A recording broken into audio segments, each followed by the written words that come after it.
आज की कक्षा में आपका स्वागत है। कनेक्टेड में आज हम दूसरा पाठ पढ़ेंगे। आज का पाठ है बिल्ली का बिलगुड़ा।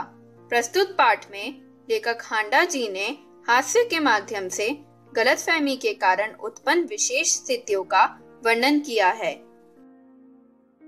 बच्चों, एक समय ऐसा भी था जब घरों में बिल्ली का आना जाना बुरा समझा जाता था, परंतु आजकल की परिस्थिति के कारण पुरानी विचारधारा और परंपरा बदल गई है। वही विचार ठीक समझा जाता है जिससे काम चले। पिछले दिनों लेखक के घर में बहुत चूहे हो गए थे। उन्हें घर से निकालने के बहुत से प्रयत्न किए गए, पर उनकी एक ना चली। आटे और अनाज के लिए लोहे के ढोल बनवाए गए। यह उपाय कुछ दिनों तक कारगर रहा, परंतु आंख बचाकर चूहे इन ढोलों में भी घुसने लगे। इस समस्या पर कई मित्रों से परामर्श किया गया। आखिर यह फैसला हुआ कि घर में एक बिल्ली पाली जाए। इस प्रस्ताव पर किसी को आपत्ति न थी। चुनाचे एक बिल्ली लाई गई। उसकी खूब खातिर होने लगी। कभी बच्चे दूध पिलाते, कभी रोटी देते। उसने विधि पूर्वक चूहों का सफाया शुरू कर दिया। देखते ही देखते चूहे घर से गायब हो गए। सब लोग बड़े खुश हुए। बिल्ली प्रायः सब लोगों की थाली से झूठा नहीं खाती, इसलिए उसका कोई खर्च भी नहीं बढ़ा। 2 महीने बाद वह समय आ गया जब वे चूहों को तो भूल गए और बिल्ली से तंग आ गए। सोचने लगे, चूहे तो खाली अनाज ही खाते थे, कम से कम परेशान तो नहीं करते थे। बिल्ली खाने में भी कम नहीं और तंग भी करती रहती है। उसके प्रति उनका व्यवहार बदल गया। बिल्ली भी कम समझदार जानवर नहीं।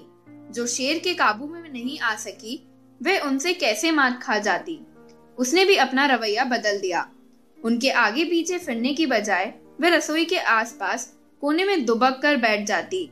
जब मौका लगता मजे से जो जी में आता खाती। इस तरह चोरी करते बिल्ली कई बार पकड़ी गई।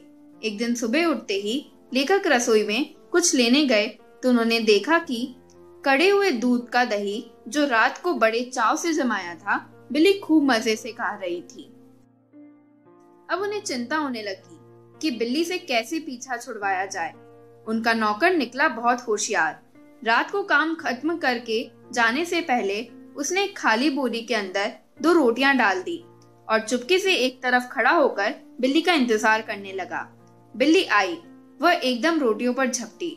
नौकर ने तुरंत बोरी का एक सिरा पकड़कर उसे ऊपर से बंद कर दिया। रस्सी के साथ बोरी का मुंह बांध दिया।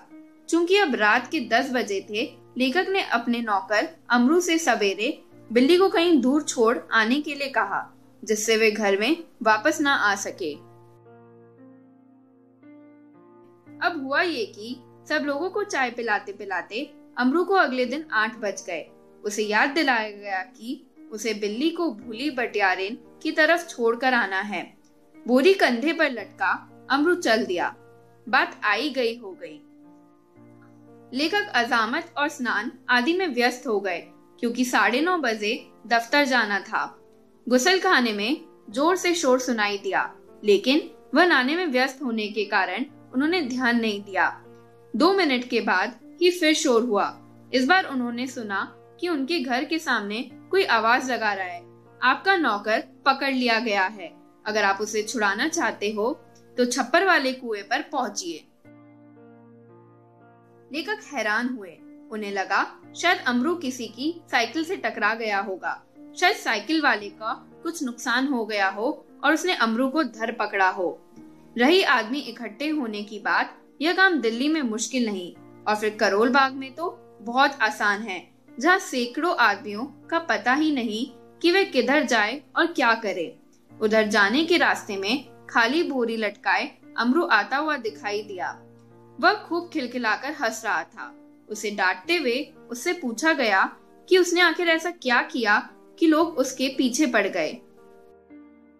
अमरू को कुछ कहना नहीं पड़ा। उसके पीछे कुछ आदमी आ रहे थे। उन्होंने सारा मामला समझा दिया। बात ये हुई कि जैसे ही अमरू कंधे पर बोरी लटकाए बिल्ली को बाहर छोड़ने जा रहा था, कुछ लोगों को शक हुआ कि बोरी में बच्चा है। 2 आदमी चुपके चुपके उसके पीछे हो लिए। उन्होंने देखा कि बोरी अंदर से हिल रही है। बस उन्हें विश्वास हो गया कि उसने किसी बच्चे को पकड़ा है। अमरू स्वभाव से अल्पभाषी, कुछ मस्करा था। वह चुप रहा। देखते देखते 50 आदमी इकट्ठे हो गए। उनमें से एक चिल्लाकर कहने लगा कि अमरू उसी गिरोह में से एक है जिसका काम बच्चे पकड़ना है। उस जगह से पुलिस थाना भी बहुत दूर नहीं था। एक आदमी लपक कर थाने गया और वहां से थानेदार और एक सिपाही को बुला लाया। थानेदार को देखते ही एक उत्साही दर्शक अपने कुर्ते की बाहें ऊपर चढ़ाते हुए बोला कि ऐसा नहीं हो सकता कि उसे चुपचाप वहां से ले जाए और कानूनी कार्रवाई की आड़ में इसे हवालात के मजे लेने दे। पहले इसकी जी भर के मरम्मत होनी चाहिए। पास वाली गली से एक बच्चा गुम हो गया था। देवनगर से कई उठाए जा चुके थे। अमरू की पिटाई करने को वह बोल रहा था। भीड़ में से दसियों ने इस सुंदर प्रस्ताव का समर्थन किया और लोग अमरू को पीटने के लिए मानो तैयार होने लगे। उन दिनों दिल्ली में बड़ी सनसनी फैली हुई थी। नगर के सभी भागों से बच्चों के उठाए जाने की खबरें आ रही थी। एक दो बार पत्रों में ये छपा कि जमुना के पुल पर कुछ आदमी पकड़े गए जिन्होंने बोरियों में बच्चे बांधे हुए थे। स्कूलों से बच्चे बहुत सावधानी से लाए जाते थे। पार्कों में और बाहर गलियों में बच्चों का खेलना कूदना बंद हो चुका था। दिल्ली नगर पालिका और संसद में इसी विषय पर अनेक सवाल जवाब हो चुके थे, इसलिए इस मामले में राजधानी के सभी नागरिकों की दिलचस्पी थी। आश्चर्य इस बात का नहीं कि लोगों ने अमरू पर संदेह क्यों किया, बल्कि इस बात का था कि उन्होंने अभी तक उसकी मार पिटाई शुरू क्यों नहीं कर दी। वातावरण में सनसनी और तनाव की कमी न थी। अगर थानेदार और पुलिस का सिपाही वहां न होता तो अब तक अमरू पर भी टूट पड़ी होती। थानेदार ने आते ही अमरू की कलाई पकड़ ली और पूछा कि बच्चा कहाँ से उठाया और कहाँ ले जा रहा था, और साथ ही कौन थे। अमरू अब तक दो दिल में हंस रहा था, मगर थानेदार की धमकियों से कुछ घबरा गया। दबी आवाज में वह थानेदार से बोला कि उसने किसी का बच्चा नहीं उठाया, न ही वह बदमाश था। वह एक भले घर का नौकर था, रोटी चोका करता था और अपना पेट पालता था। जो आदमी थानेदार को बुलाकर लाया था क्रोध में आकर बोला कि 2-4 बेंत रसीद करने से ही वह मानेगा। दरोगा ने बगल से निकलकर बेंत अपने हाथ में ली ही थी कि अमरू नम्रता पूर्वक झुका और बोला, जितना चाहे उसे पीट ले, पहले ये तो देख ले कि बोरी में क्या है।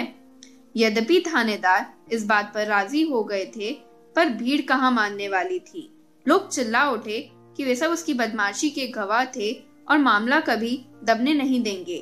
थानेदार डर गए कि उनकी नीयत पर लोगों को शक हो रहा है। उन्होंने अमरू की बोरी खोलने को कहा। अमरू शांतिपूर्वक नीचे बैठ गया और धीरे से उसने बोरी का मुंह खोल दिया। जैसे ही बोरी का मुंह खुला, बिल्ली का बिलगुड़ा छलांगे मारता हुआ एक तरफ भाग गया और लोग देखते ही रह गए। थानेदार की भी समझ में न आया कि अब क्या करे। वह थाने की तरफ मुड़ा और एक तांगे वाले की पीठ पर बेंत मारते हुए बोला, जानते नहीं कि रास्ते में तांगा नहीं खड़ा करना चाहिए। इस प्रकार अपनी झेप मिटाने का यत्न करते हुए दरोगा जी चले गए और अमरू हंसता हुआ घर वापस आ गया। क्यों बच्चों, कहानी मजेदार थी ना? तो अब हम कुछ शब्दों के उपयोग वाक्य में करेंगे। पहला कारगर, दूसरा मस्खरा, तीसरा गिरोह। ये रहे उत्तर बच्चों। पहला कारगर, बच्चों पर उनके विचार बहुत देर तक कारगर रहते हैं। दूसरा मस्खरा, तुषार का स्वभाव बड़ा मस्खरा है। तीसरा गिरोह, दुर्घटना के स्थान पर सब गिरोह में खड़े थे। इन प्रश्नों के उत्तर बताओ। पहला, बिल्ली के रवैये में आया परिवर्तन। दूसरा, कहानी के प्रमुख पात्र कौन थे? पहला, बिल्ली लेखक के आगे पीछे फिरने की बजाय रसोई के आसपास कोने में दुबक कर बैठ जाती। जब मौका लगता मजे से जो जी में आता खाती। दूसरा, कहानी के प्रमुख पात्र हैं लेखक, अमरू, बिल्ली, थानेदार और उसके सिपाही दरोगा।